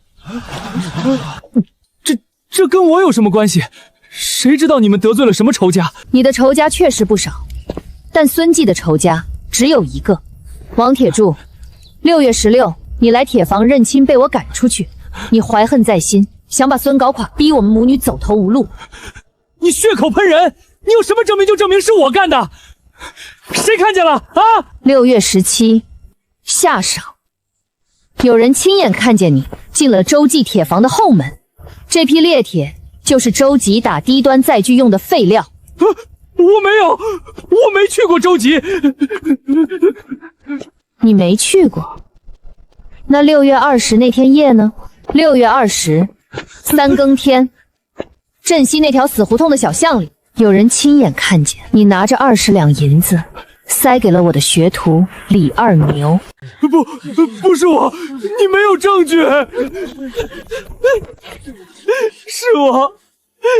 是我干的。我对不起师傅，对不起小何师傅，是王铁柱逼我的。你放屁！我什么时候逼你了？就是你。6月20那天夜里，你在镇西小巷截住我，你说你知道我娘病重快死了，拿了20两银子给我。你说只要我半夜开后门，把那几袋铁料换进仓库，这钱就是我的。你还说只是换几袋料，绝对不会有人发现。你没告诉我，那些废铁打出来的农具会出人命。各位叔伯婶婶，我娘病了3年，大夫说再不吃药就没命了。我当时鬼迷了心窍，我只想要钱救我娘的命啊！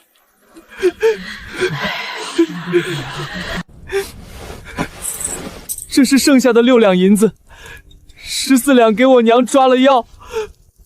我知错了，我真的知错了。你们合伙冤枉我，你们冤枉我！你们串通好的！我是你亲爹，你为了一个外人这么陷害我！你不是我爹，我从生下来到现在18年，你给我做过一顿饭吗？你给我买过一件衣裳吗？3年前你抛下我们跑了，3年里，你给家里寄过1文钱吗？托人带不过一句话吗？我娘在腊月的冰河里洗衣裳，我们在四面漏风的柴房里挨饿受冻，你在哪儿？如今我们日子好过了，你回来了，认亲不成就使出这种下三滥的手段，想砸了我们一家人吃饭的饭碗，你想把我们重新逼权绝路，你这种人配当爹吗？我不跟你们一般见识！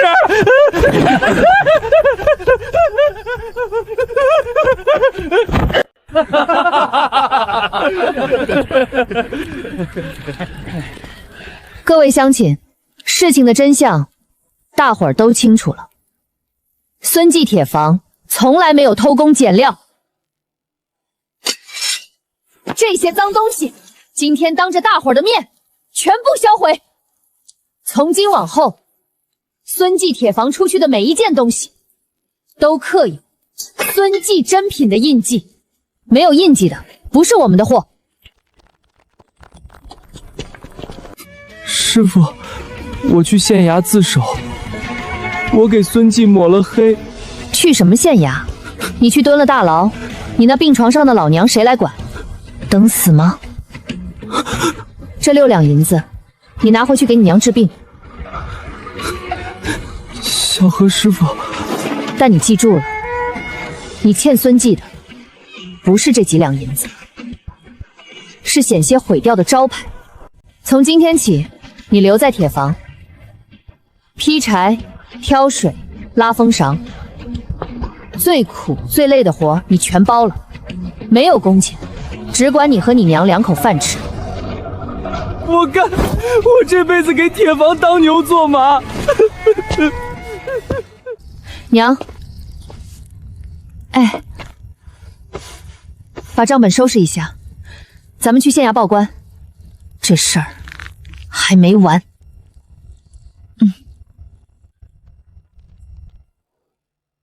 县令的判决下得极快，周德全买通学徒，以列充好，罚银50两，赔偿孙记铁房。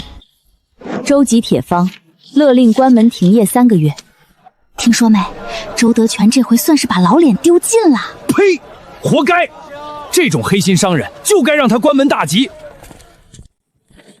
判决下来的第3天，周德全把铺子盘了出去，遣散了伙计，连夜雇了辆马车离开了青石镇。至于王铁柱，现判杖责20，罚银30两。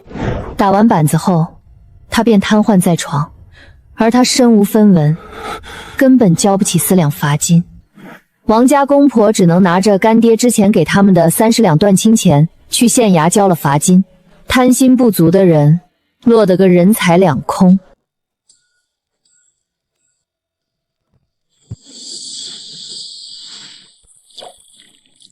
我会让孙记铁坊的招牌越来越响亮。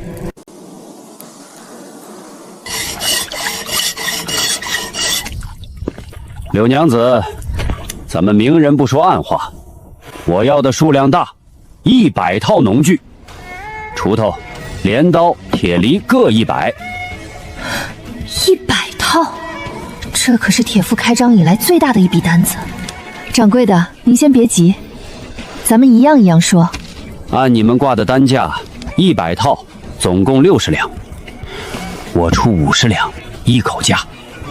柳娘子，这价钱可是带着诚意的。生生砍掉10两银子，他这是仗着要货多压价，娘能处理好吗？掌柜的，50两，您这是给我出难题了。柳娘子，这么大的单子，走到哪家也得打个8折。您说的是，但咱们孙记家的铁器还真打不了折。您听我给您算笔细账，一套农具用的是上等青钢，光这好钢的本钱一把就得300文，再算炭火，好钢得用硬木炭烧，火候才稳，炭钱得50文，这还不算人工。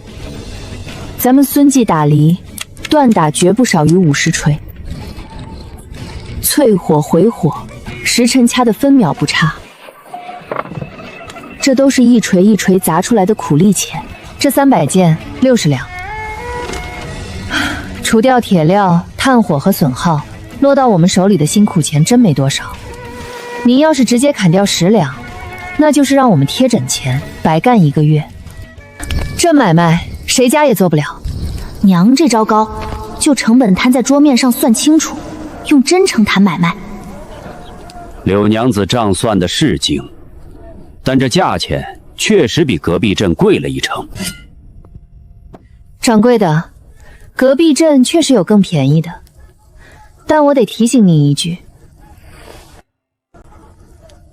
请讲。便宜的铁器，离3亩地就卷刃，锄头用半个月就松饼，农户买回去一用就坏，下回谁还买您的货？到头来退货退钱不说，您自个儿的招牌也砸了。我们这100套农具都有孙记珍品的印记，您拿回去卖也是打的这块牌子。孙记的铁器，买的是安心。哈哈哈哈哈！好一个买的是安心！柳娘子是个实在人，这笔账算得比我透彻。60两就60两，这是10两定金。咱们分3批交货，10天后我来取第1批，只要质量跟这把镰刀一样，尾款分文不少。掌柜的放心，10天1批，绝不拖欠。我给您立个字据。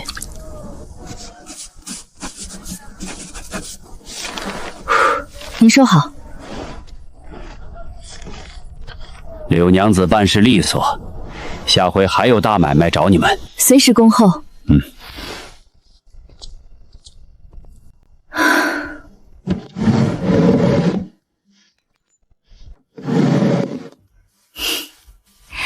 死丫头，看多久了？娘，您刚才谈价的样儿，真像个大掌柜。什么大掌柜？娘就是个管账的。娘只是想明白了，咱们不偷不抢，凭手艺挣干净钱，凭什么低声下气？不过娘，10天交100件货，咱们铁房现在就3个人干活，累死也赶不出来啊！总不能砸了刚立起来的招牌。是啊，这可怎么办？咱们得收徒弟，而且要大张旗鼓的收。娘听你的，明儿就让你赵爷爷帮忙写个告示度，想贴出去。柳娘子，这是要招工了？是啊，铁坊接了笔大单子，人手不够，想招几个学徒。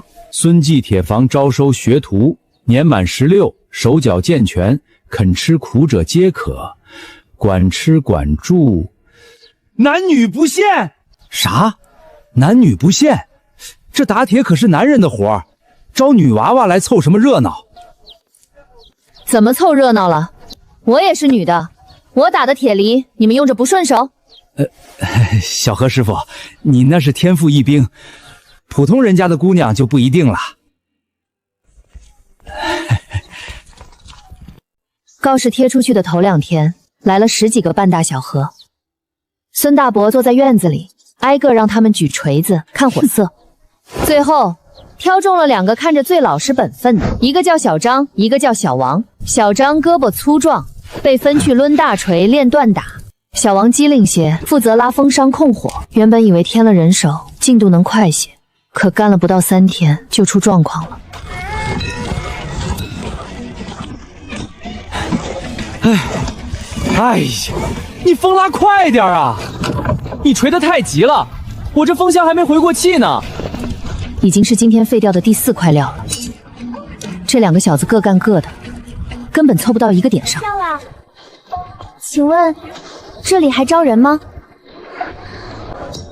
你们找谁？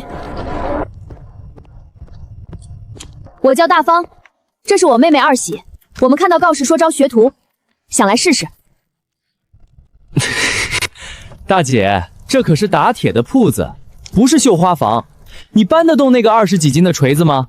哼，别一锤子下去闪了腰，我们铁房可赔不起汤药费。就是，打铁可是力气活，你们女娃娃跑这儿来凑什么热闹？起开！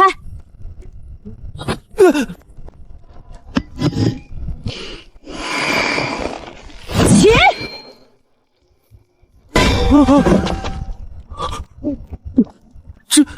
这么大力气！我天生力气大，在家能单手夹着100斤的粗粮走路。小何师傅，我能抡锤。我妹妹二喜虽然力气小，但她干活细心，她能给我拉风狼。我们俩一起干，绝不拖后腿。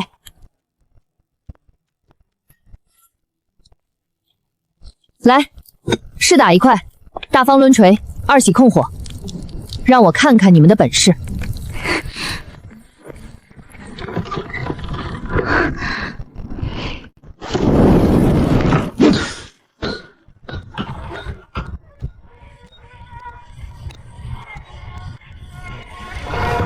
停！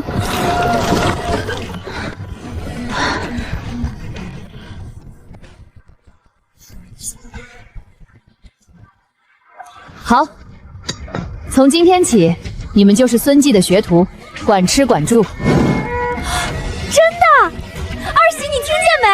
咱们能留下打铁了！小何师傅，其实我们是偷偷跑出来的，怎么回事？我爹觉得女孩子来铁匠铺是破了村里的风水，是伤风败俗。他刚才还在家里骂，说要是我们敢来，就打断我们的腿。东西打得不错。大方二喜，在呢。你们俩想打铁，想靠自己的双手挣饭吃，对不对？想。行。你们能干好这活儿，我就能留下你们。大方，带路。去哪儿？去赵家村，去会会你们爹。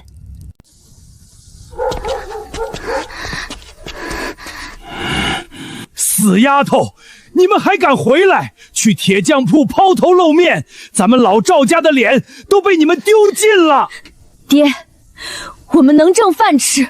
女人碰铁器，冲撞火神爷，以后连婆家都找不到，谁要你们？赵叔，您怕他们被人笑话。1年前，我也怕。那时候我在王家睡漏风的柴房，吃馊掉的剩饭，差一点就被30两银子卖给人牙子。那时候，没人笑话我，但也没人把我当人看。后来，我拿起了铁锤。这双手粗了，但它保住了我娘的命。现在在这镇上，谁见了我，不得客客气气的喊一声小何师傅？您把二喜随便嫁了换彩礼，到了婆家受了气，您能替她出头，让他们跟我走，我教他们一辈子抢不走的手艺。是3个月，3个月后，他们就是10里8乡求着上门的女师傅，到时候谁敢嫌他们晦气？去收拾2件干净衣裳，跟着小何师傅去吧，好好学，别给人家添乱。二喜，你听见没？爹答应了，咱们能去打铁了。爹，二焕一定听话，一定好好学，一定给家里挣饭吃。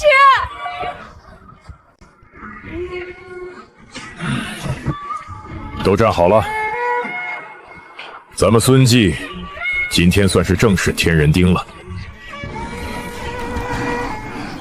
打铁是个苦行当，但在我这儿，想抡锤得先懂做人。第一德材料要真，用什么料就是什么料，绝不以次充好，绝不掺假糊弄。铁料掺假是什么下场？这镇上刚出了个现眼报的，你们心里该有数。第二德，功夫要到，该锤50下，绝不能只锤49次。淬火时辰没到，绝不能提前出炉。咱们差的那一锤，可能就是农户在地里折断的一条腿。第三德，价钱要公，该收多少收多少，绝不趁火打劫。人家拿着辛苦钱来买，咱们就得对得起这份信任。这3条做不到的，趁早走人，别砸了我孙记的牌子。记住了，师傅。行了，各就各位。小张、小王，你们去1号炉；大方、二喜，你们去1号炉。是。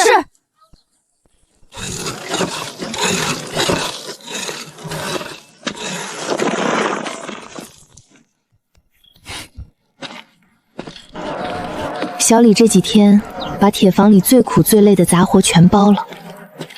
既然他真心想赎罪，这铁房容得下他重新做人。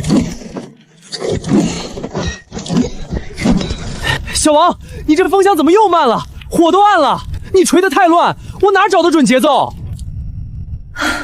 半路出家的毛病又显出来了，没默契，力气再大也是白费铁料。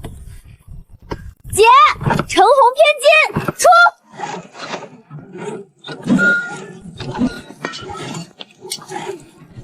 平整，紧实，火候看得分毫不出差，锤打的力道也刚刚好。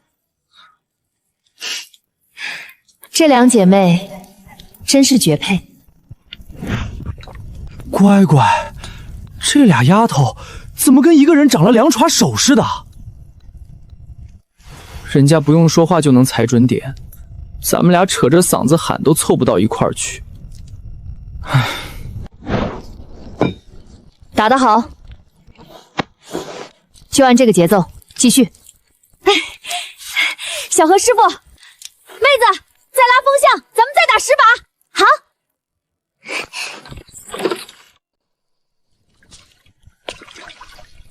爹，怎么还不睡？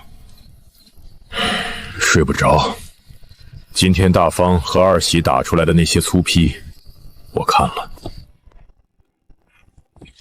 怎么样？没给您丢人吧？平整，火候足，挑不出毛病。小张和小王就算练上3个月，也未必有他们俩今天的默契。爹是老手艺人，能让他夸一句挑不出毛病，那这俩姑娘就算是真立住脚了。我打了一辈子铁，以前总觉得这抡大锤、吃炭灰的苦活，就该是男人的天下。小何，哎，爹，当初你非要招他们，我心里是不痛快的。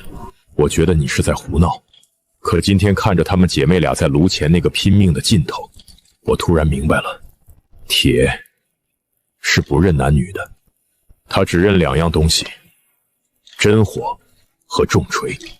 你这丫头不仅自己把铁打出了名堂，还把这门手艺传给了以前想都不敢想的人，打破了行规，还做成了我一辈子不敢想的事儿。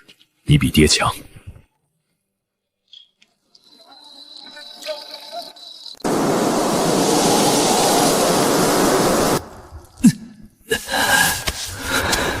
废了，这条腿彻底废了。以后连挑水劈柴的力气活都干不了了，去码头扛大包给人当苦力的资格也没了。爹娘早就放了话，不准我回家，更何况家里的田地和老宅都已经卖光了，就算回去，也是一起饿死。最后一个铜板，昨天就已经换了半个馊馒头了。难道我王铁柱这辈子就要饿死在这座破庙里了？不能等死，得想办法找口吃的。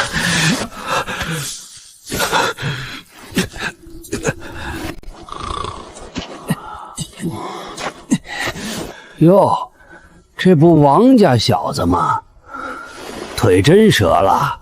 说，给口吃的吧。我这儿哪有吃的？不过听说镇上的刘大户今天做寿在施州，去晚了可就没了。施州，对，去镇上。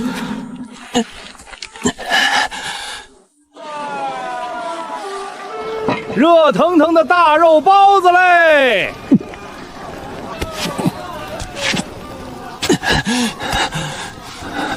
掌柜的，行行好，给口吃的吧。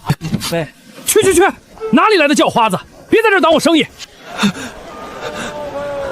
哟，这不是王铁柱吗？怎么，以前算计自己亲闺女的时候不是挺能耐的吗？现在遭了报应，成这副德样了？这种人饿死也别给他吃的。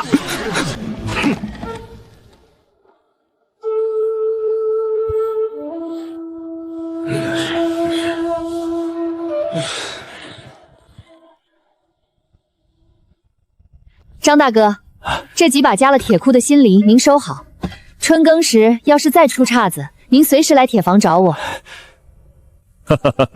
小何师傅办事，我老张放心。天快黑了，你一个小姑娘赶紧回吧，路上洗心这些。哎，您留步。这批捕捉的农具终于全部交清了，总算把这烂摊子收拾干净了。回家，爹娘肯定还等着我吃饭呢。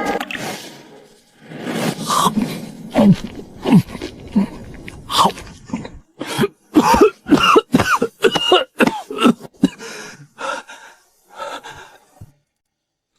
眼前这个姑娘身姿挺拔，她的眼神平静深邃，那是她在通红的炉火旁砸出来的底气。反观我自己呢，机关算尽，抛妻弃女，最后落得个身败名裂、众叛亲离的下场，连一条完好的腿都没留下，只能在这破庙里啃着别人施舍的脏馒头等死。这个给了我生命的男人，如今沦落到比3年前王家柴房里的自己还要凄惨的境地。眼前蹲着的，只不过是一个路过的默默人。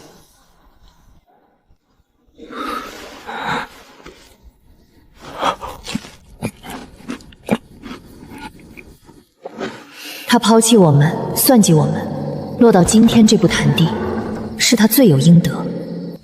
小何，怎么还不睡？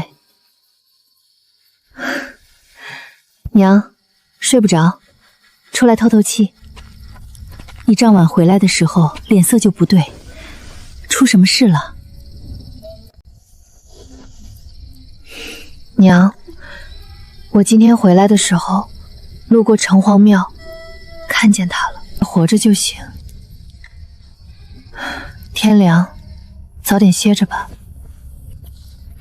我不会原谅他，但是要是眼睁看着他冻死饿死在破庙里，我心里过不去这道坎儿。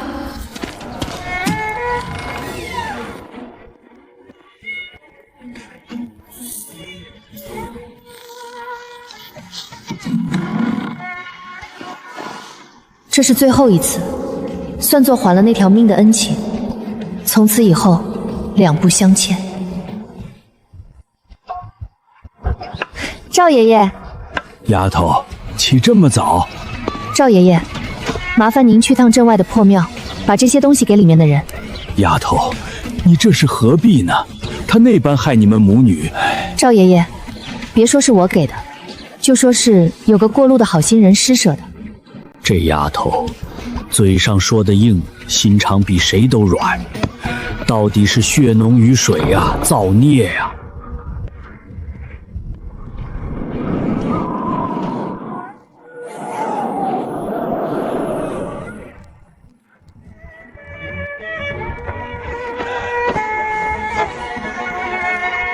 喂，醒醒！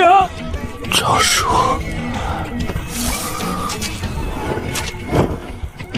有人托我给你送点东西，你命大，死不了了。谁让你来的？别问了，这是治跌打的药，人家让你好好服药，别冻死了。赵叔，我知道这是小何让您送来的。赵叔，求您给小何带句话，您告诉他，我王铁柱不是个东西，我没脸求他们原谅。等我这条腿好利索一点，我就离开青石镇，这辈子再也不会回来了。这话我会带到的。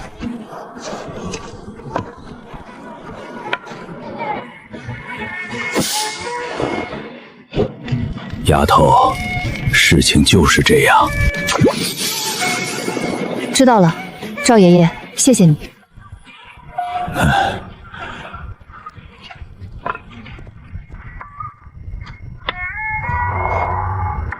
几天后，青石镇下了一场秋雨，有人去城隍庙里避雨，发现里面空空荡荡的。那个在青石巷里闹得沸沸扬扬的人，已经悄无声息地消失了。他走得干干净净，从此在我的生活里彻底消失了。慢点儿，轻着点哥。柳娘子，你们孙记这手艺没得挑。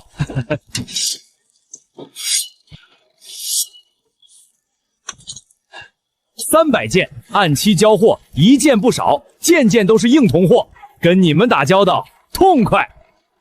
掌柜的满意就好，我们孙记靠的就是这实打实的手艺吃饭。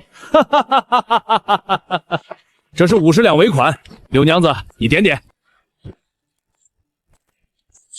数目对，掌柜的爽快，300件银子全须罪的收回来了。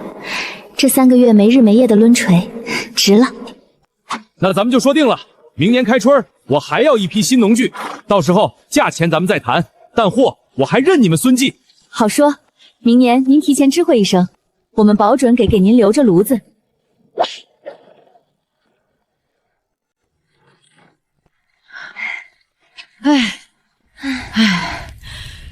终于交差了，可不是嘛，这几天做梦都在拉风扇。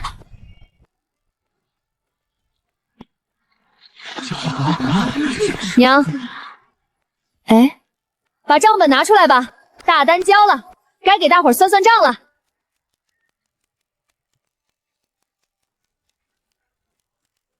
这3个月，除了这单60两的大买卖，零散的工具、菜刀、剪子，加起来也卖了30多两，近100两的进项。刨去买铁料、硬木炭的本钱，再除去一家子和几个学徒的脚骨，剩下的是笔不小的数目。娘，拿10两银出来，再换点铜板。大方、二喜、小张、小王，还有小李，都别忙了，过来。这3个月300件的大单，没你们几个没日没夜的干，交不了差。当初招你们进来的时候，说好了是学徒，只管吃住，没工钱。但是孙记的规矩，不亏待肯卖力气的人。年关将近，今天我给大家发工钱，再加一份年底的红利。小张、小王，你们俩负责粗坯，力气出的最多，但也费了不少好料。1人1两银子，外加200文铜钱。1两银子，在青石镇，一个壮劳力在地里苦干大半年，也未必能攒下这1两银子。小何师傅，这真的是给我们的？拿着，回去过个好年。大方、二喜，你们俩配合默契，出活快，废品少。这300件大单，大半的精细活是你们俩挑的大梁，1人2两银子，加300文铜钱。小何师傅，这太多了，我们再加1年也见不到半两银子。不多，这是你们凭手艺挣的干净钱，收着。我爹前天来镇上赶集，还特意跑来看我。他说村里现在没人敢笑话我了，他们都说能进孙记铁房学手艺，是咱们老抄家祖坟冒青烟了。小何师傅，我明天就去镇上买肉，我要让我娘和我弟过年吃顿饱肉。我要告诉他们，我这把子力气不比男人差。小李，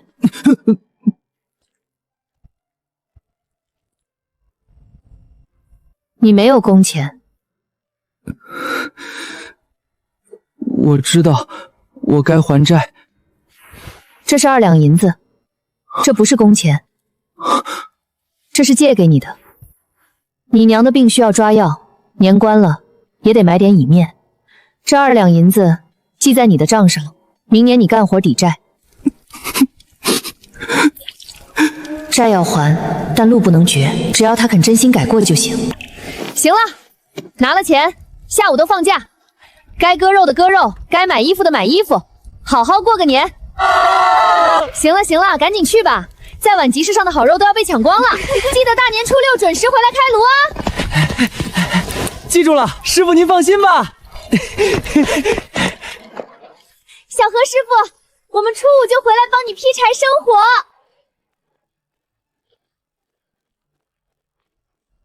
去年腊月，我和娘在王家的柴房里，连一个粗面馒头都要掰成2半吃。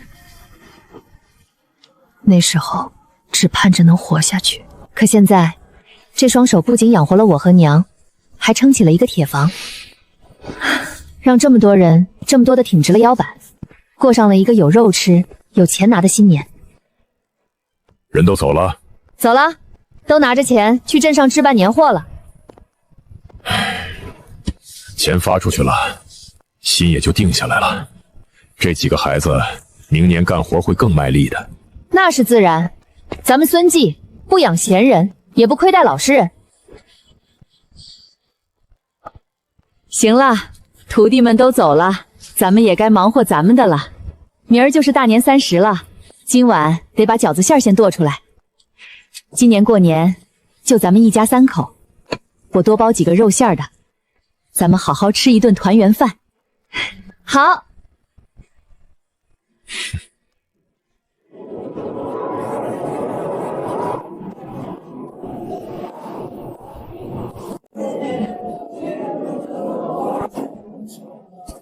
爹，大年30的炉子怎么没熄？铁房的规矩，30晚上的火不能断，断了来年不旺。大方他们一走，院子里倒显得空落落的。忙活了3个月，也该让他们回去陪家里人热闹热闹了。娘，您还记得去年腊月吗？记得，咱俩在王家的柴房里四面漏风。娘，现在呢？现在不用挨打了，咱们有钱有铺子，明天开春，娘还得盘算着怎么去进下一批铁料。是啊，现在觉得日子有奔头了。开饭喽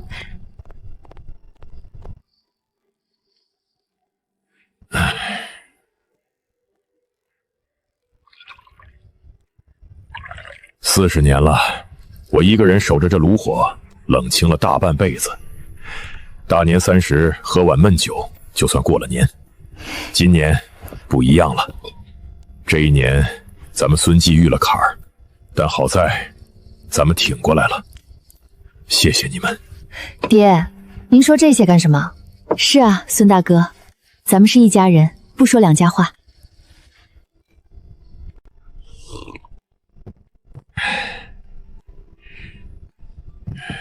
小何，明年开春，我想把后院的矮墙拆了，再建2个新棚子。咱们现在名声响了，学徒也算上了手，不多添几张铁阵，咱们孙继发展不开。孙大哥想得周到。小何，这是这3个月攒下的银子，整整30两。明年扩建，咱们本钱够够的。爹，听您的，明年开春，咱们就把盘子做大。子时了，大年30了。走，放炮仗去！